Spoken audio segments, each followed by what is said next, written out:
Hi student, मैं माधव रावत आपका Ram Naresh ITI के यूट्यूब चैनल में आपका स्वागत है। बच्चों, कल हम लोग बेसिक इलेक्ट्रिसिटी यानी प्रारंभिक विद्युत के पार्ट 1 देखे थे। कल हमने आपको बताया कि इस इंपॉर्टेंट चैप्टर से कम 20 क्वेश्चन हम कराएंगे, जो कि एग्जाम के दृष्टि से बहुत ही इंपॉर्टेंट होगा। लेकिन कल 11 ही क्वेश्चन हो पाया, आगे का शेष क्वेश्चन आज देखेंगे। आइए देखते हैं। क्वेश्चन नंबर 12 है।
देखिए, क्वेश्चन नंबर 12 है, एल्युमिनियम अणु में कुल कितने इलेक्ट्रॉन होते हैं। ठीक है, जैसे हमको पता है कि एल्युमिनियम के अणु में कुल टोटल 13 इलेक्ट्रॉन होते हैं। कितने होते हैं?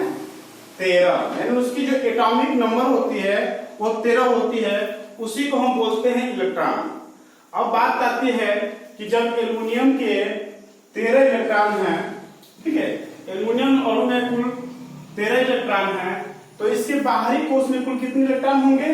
इसके बाहरी कोश में 2, 8, 3। यानी ये जो तीसरा कोश है वही बाहरी इलेक्ट्रॉन है। यानी कि आपसे क्वेश्चन पूछ दिया जाए कि एल्युमिनियम अणु के बाहरी कोश में कुल कितने इलेक्ट्रॉन हैं, तो आपका वहां ऑप्शन में आंसर क्लियर रहेगा 3, जो कि बाहरी कोश में 3 इलेक्ट्रॉन हैं, जबकि कुल कितने इलेक्ट्रॉन हैं तो 13 है। एक बार फिर से ध्यान दीजिएगा कि एल्युमिनियम अणु में कितने इलेक्ट्रॉन होते हैं, तो ऑप्शन नंबर ए यानी कि जो उसका एटॉमिक नंबर होता है वही उसके इलेक्ट्रॉन होते हैं। अगर क्वेश्चन घुमा के पूछ दे कि एल्युमिनियम अणु के बाहरी कोश में कितने इलेक्ट्रॉन होते हैं, वहां आपका जवाब होगा 3। ठीक है, नोट कर लीजिए। अगला क्वेश्चन देखेंगे।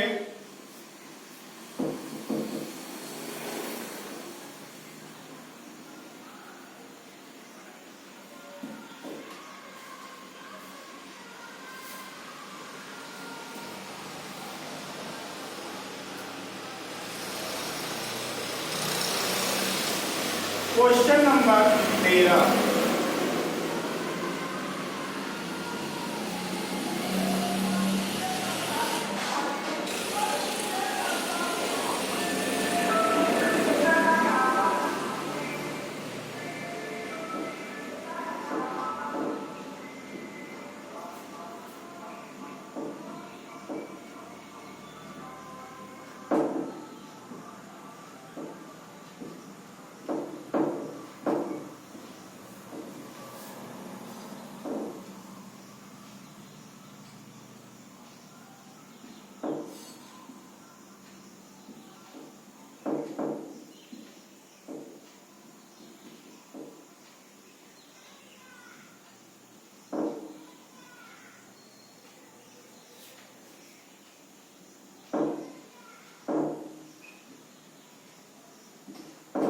देखिए, अगला क्वेश्चन नंबर 13 है, एसी सप्लाई में भारत में आवृत्ति होती है, यानी कहने का मतलब इसका यह है कि भारत के लिए आपकी एसी सप्लाई के लिए फ्रीक्वेंसी कितनी निर्धारित की गई है।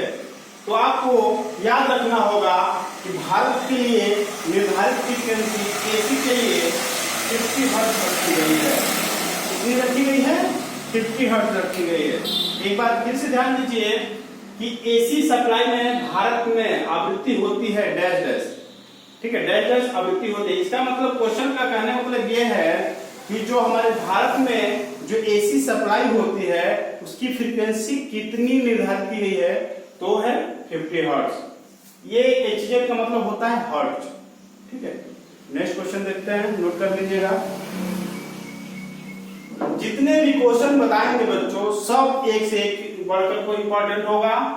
और हमने कल ही की क्लास बताया कि जो प्रारंभिक विद्युत का जो चैप्टर है इससे जो है कम से कम 1 या 2 क्वेश्चन तो आने ही आना है। चलिए देखते हैं क्वेश्चन नंबर 14।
ध्यान दीजिएगा, क्वेश्चन कह रहा है 1 माइक्रो एम्पियर की धारा निम्न में से होती है, ठीक है।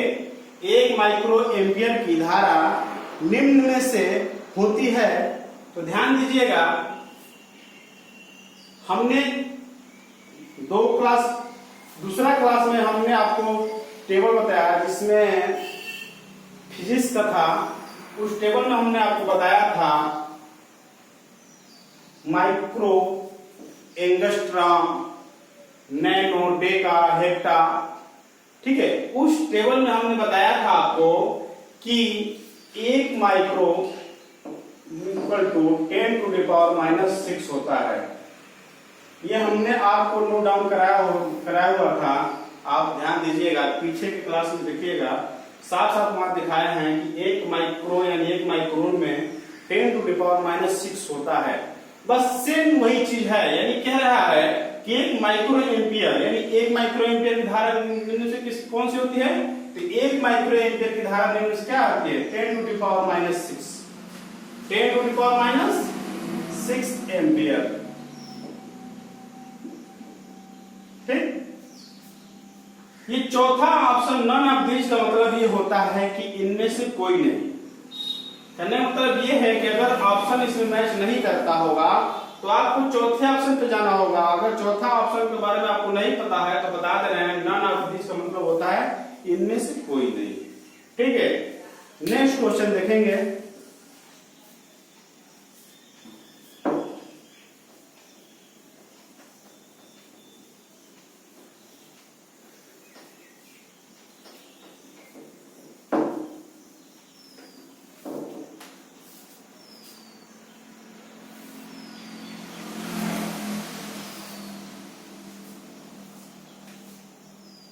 क्वेश्चन नंबर 15 है,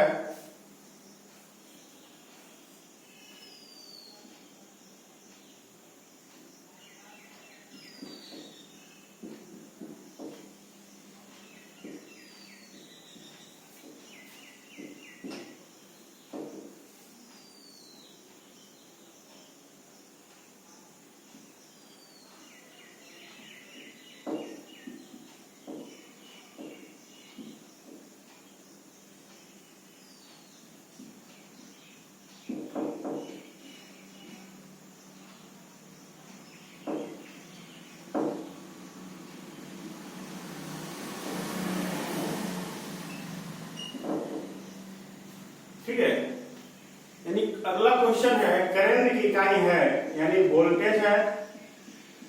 4 ऑप्शन आपके सामने है। एम्पियर है, शक्ति है और ऊर्जा है। ठीक है, करंट मतलब होता है धारा। ध्यान दीजिए, तो सीधे सीधे आपसे पूछा है क्वेश्चन की करंट की इकाई होती है, यानी इसका मतलब ये है कि धारा का मात्रक होता है चाहे करंट की मात्रक होता है। ठीक है, तो धारा का मात्रक क्या होता है? एम्पियर होता है। धारा का मात्रक क्या होता है? एम्पियर होता है। नेक्स्ट क्वेश्चन देखेंगे।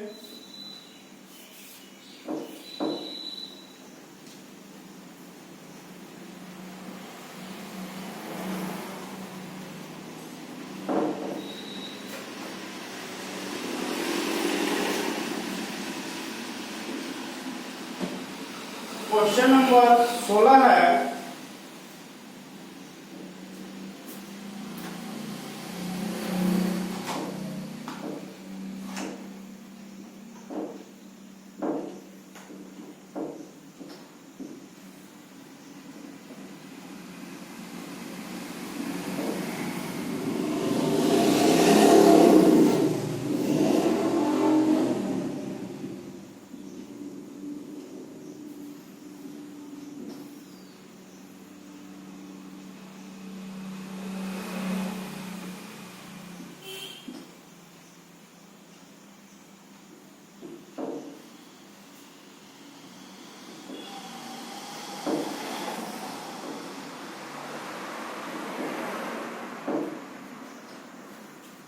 ध्यान दीजिएगा।